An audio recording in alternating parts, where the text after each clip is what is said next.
দীর্ঘদিনের প্রেমের সম্পর্ককে বাস্তবে রূপ দিতে দুই পক্ষের অভিভাবকের সম্মতিতে বিয়ের পিঁড়িতে বসেন শাওন ও হাফিজা। বিয়ের 1 বছর পর ভবিষ্যতের কথা চিন্তা করে শাওন ও হাফিজা দুজনেই 3 মাস আগে পাড়ি জমান ঢাকা শহরে। প্রথমে দুজনেই গার্মেন্টসে চাকরি নিলেও কয়েকদিন পর শাওন চাকরি ছেড়ে একটি কোম্পানিতে যোগদান করেন। সাভারে একটি ভাড়া বাসায় থাকতেন তারা।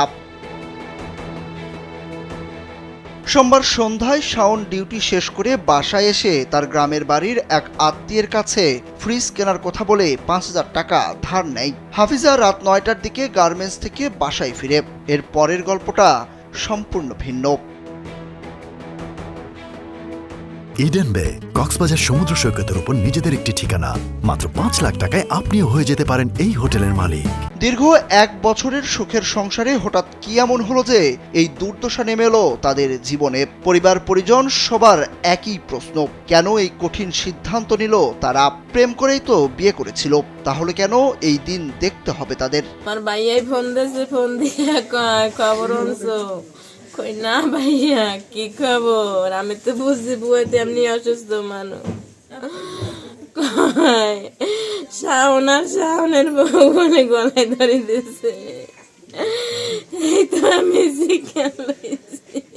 এবার শাওনের হুমন্দি ফোন দিছে, আম্মা খবর আনছেন? কই কি? কই শাওনের লাগে 2-1 দিনে কথা কইছেন? কই না। কয় কপাল পড়ছে মগো। এই কই কি হয়েছে? কয় এর মেয়েরা দুজন গলায় দড়ি দিয়ে মারছে।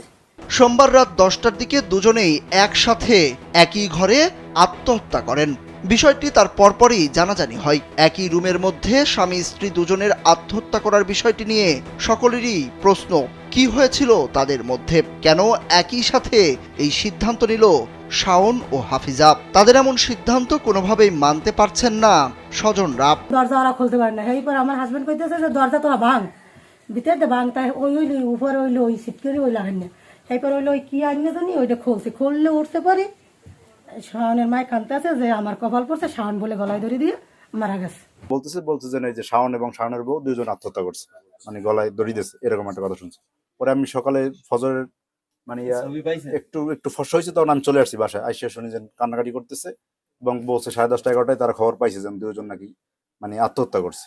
তাদের বিবাহ হওয়ার পরে দীর্ঘ 1 বছর তারা খুব ভালোই চলছিল এবং খুব ভালোই ছিল, কিন্তু এর মধ্যে তাদের মধ্যে কি হয়েছে, এমন কি ঘটনা ঘটছে, এটা আমার আসলে বোধগম্য নয়, আমি বুঝতেছি না। শাওন বরগুনার পাথরঘাটা পৌরসভার 5 নং ওয়ার্ডে মহিলা মাদ্রাসা সংলগ্ন গোলাম মোস্তফার ছেলে, আর হাফিজার বাড়ি একই উপজেলার চরদুয়ানি ইউনিয়নে।